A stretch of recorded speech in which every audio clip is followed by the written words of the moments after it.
Bonjour et bienvenue dans cette nouvelle vidéo. Je suis Sam de Phone Android et aujourd'hui, si vous avez vu notre vidéo sur le Magic 5 Pro, vous savez que c'est karaoké. Attention mesdames et messieurs, dans un instant, ça va commencer. Je veux un Rockphone.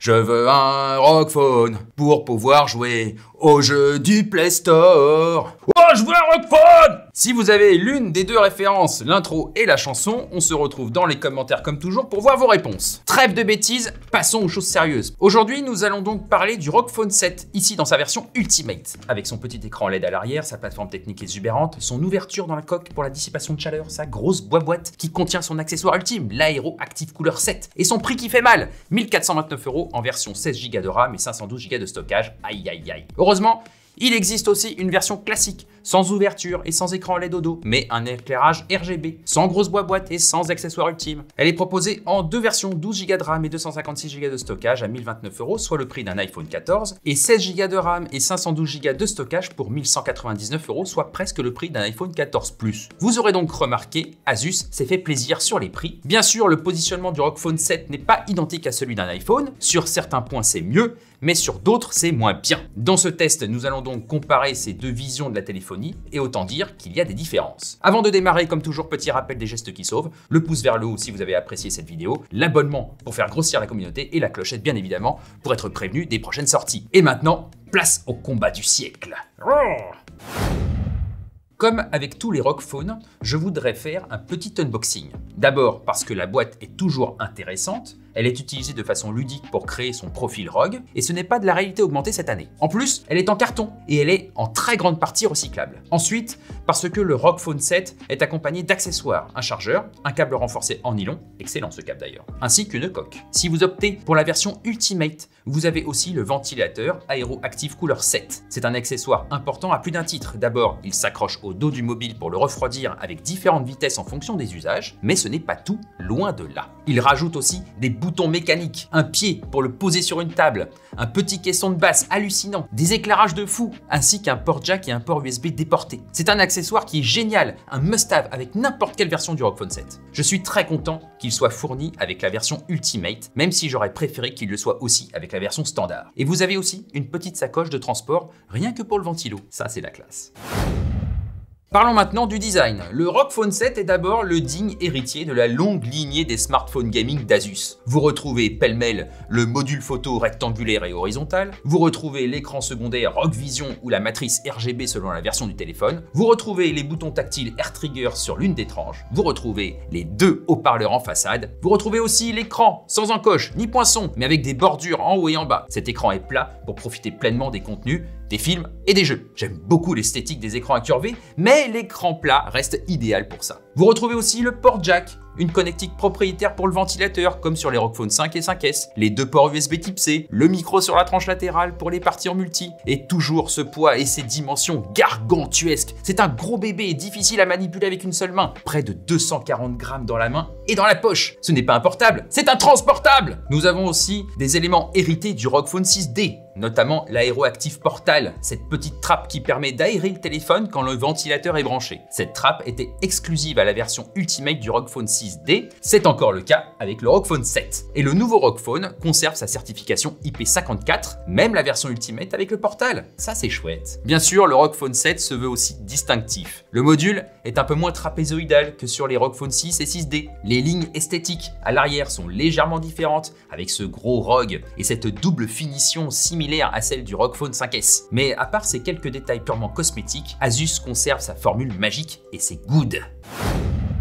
Restons à l'extérieur du téléphone et parlons maintenant de l'écran. Sans surprise, vous retrouvez un écran AMOLED de Samsung de 6,78 pouces. On ne change pas une équipe qui gagne. Vous retrouvez ci-dessous les détails techniques de cette dalle qui n'a pas beaucoup changé en un an. Même ratio, même définition, même résolution, même taux de rafraîchissement à 165 Hz. Et toujours l'absence de LTPO qui permettrait de réduire le taux de rafraîchissement de la dalle à quelques Hertz seulement quand il n'y a pas besoin d'aller trop vite. Ici, c'est 60 Hz minimum. Cette année, le gros changement annoncé est l'amélioration de la luminosité. En automatique, elle passerait de 800 à 1000 nits sur l'ensemble de la dalle avec des points locaux qui montraient à 1500 nits au lieu de 1200 nits. Et en mode manuel, nous n'avons mesuré aucune différence entre les deux générations de dalles. Bon, dommage. La luminosité manuelle maximale se situe à 570 nits, quel que soit le mode d'affichage des couleurs, sauf le mode optimal qui monte à 600 nits. Soyons honnêtes, il y a quand même un changement très appréciable cette année dans l'écran du ROG Phone 7. La reproduction des couleurs est meilleure. En mode standard, le mode le plus respectueux de l'échantillon sRGB, le Delta E passe de 2,3 à 2 seulement. C'est nettement meilleur. Et les blancs sont presque parfaits. Les autres modes sont plus saturés. Le profil optimal, par exemple, est saturé de bleu et de vert, mais ça flatte les yeux. Asus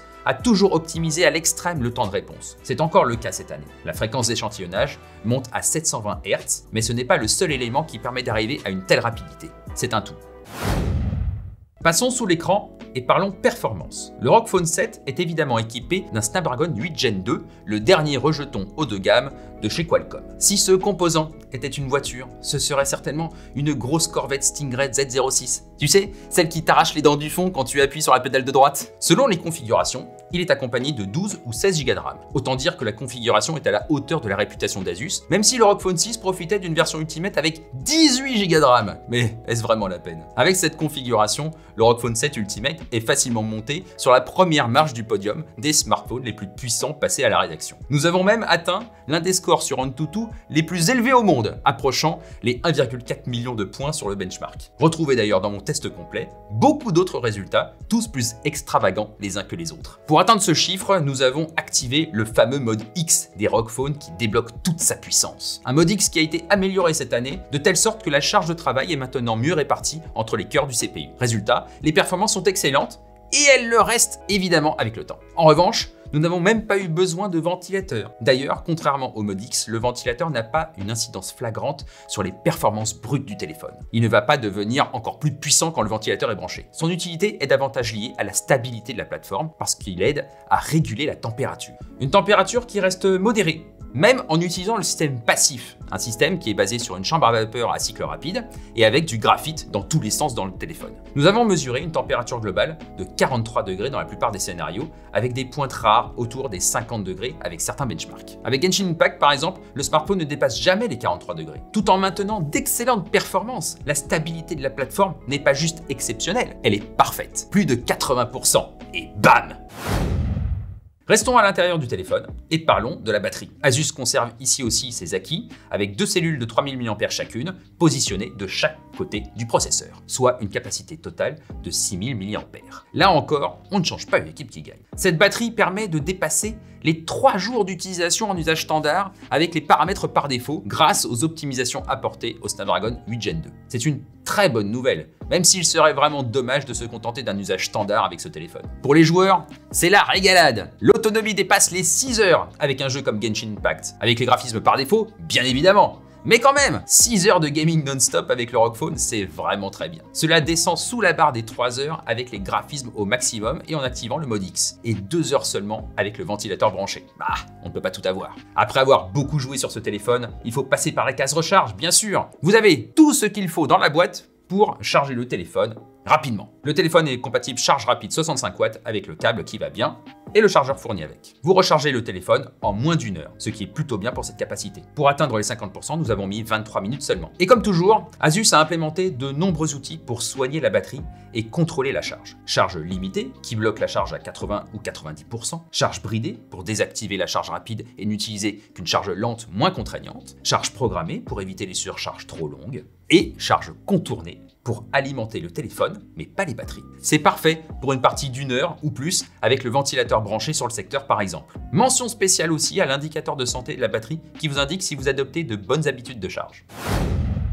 Contrairement à mes tests précédents de ROG Phone, je ne vais pas parler de la photo cette fois-ci. Pour 2 raisons. D'abord, parce que j'ai fait mon deuil de trouver dans le ROG Phone une expérience qualitative en photographie. Je vous mets quand même quelques clichés que j'ai réalisés avec pour vous montrer les gros efforts de l'IMX 766 50 mégapixels à produire quelques photos sympas. Mais nous ne sommes pas au niveau d'un Magic 5 Pro, clairement. Je ne veux plus m'énerver sur les modules macro déceptifs. Je ne comprends même pas pourquoi Asus ne supprime pas ce module et n'adopte pas un ultra grand angle avec autofocus pour prendre en charge les macros. Cela permettrait de grappiller un peu de place et de gommer un défaut qui affecte tous les ROG Phone depuis le ROG Phone 3. Pour moi, c'est un mystère. Seconde raison, j'ai pour une fois envie de vous parler de l'audio. Parce que l'audio dans les ROG Phone, c'est hyper important. Il y a 4 détails qui me font dire que l'expérience audio d'un ROG Phone est la meilleure qui soit en téléphonie, et de loin. Premier détail, le double haut-parleur frontal symétrique qui envoie tellement de puissance que ça vous décolle les tympans. J'adore vraiment cette configuration qui remplace largement des écouteurs sans fil pour un film, une série ou même un jeu. Et avec le ventilo,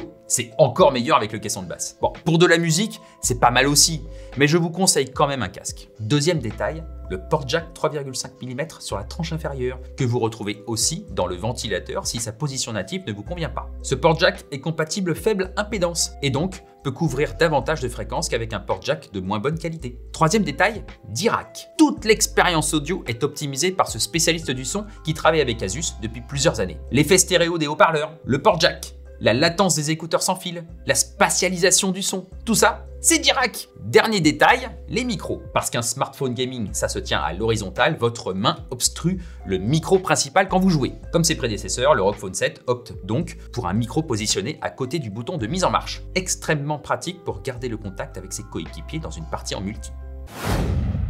Qu'est-ce que je pense de ce ROG Phone 7 ici dans sa version Ultimate? Eh ben comme d'hab, j'en ai pris plein la gueule, évidemment. Asus reste droit dans ses bottes cette année encore avec une excellente itération de son smartphone gaming, combinant les atouts du ROG Phone 6 et du ROG Phone 6D. Nous avons une puce Qualcomm chargée à bloc, l'aéroactif Portal est de retour pour notre plus grand plaisir, une batterie énormissime, le design de folie, le son de folie, un écran toujours aussi bon et le ventilateur est offert pour 1. Profiter d'un refroidissement actif hyper efficace et 2. Améliorer l'expérience globale. Que demander de plus? Bah oui, que demander de plus? Suis-je entièrement satisfait? Bah non, évidemment, sinon ce n'est pas drôle. Allez, j'ai 2 regrets. D'abord, les mises à jour. 2 versions majeures d'Android, c'est trop court pour un téléphone à 1 200 €. Il m'en faut au moins 3, sinon 4. Tout le monde augmente le support d'Android.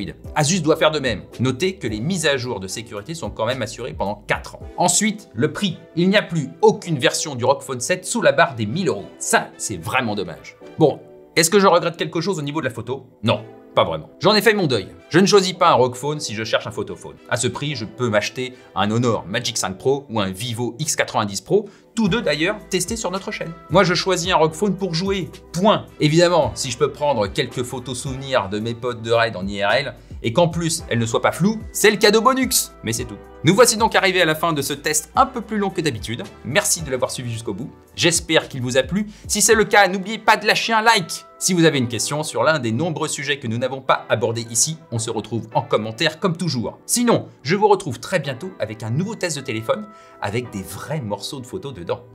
D'ici là, portez-vous bien.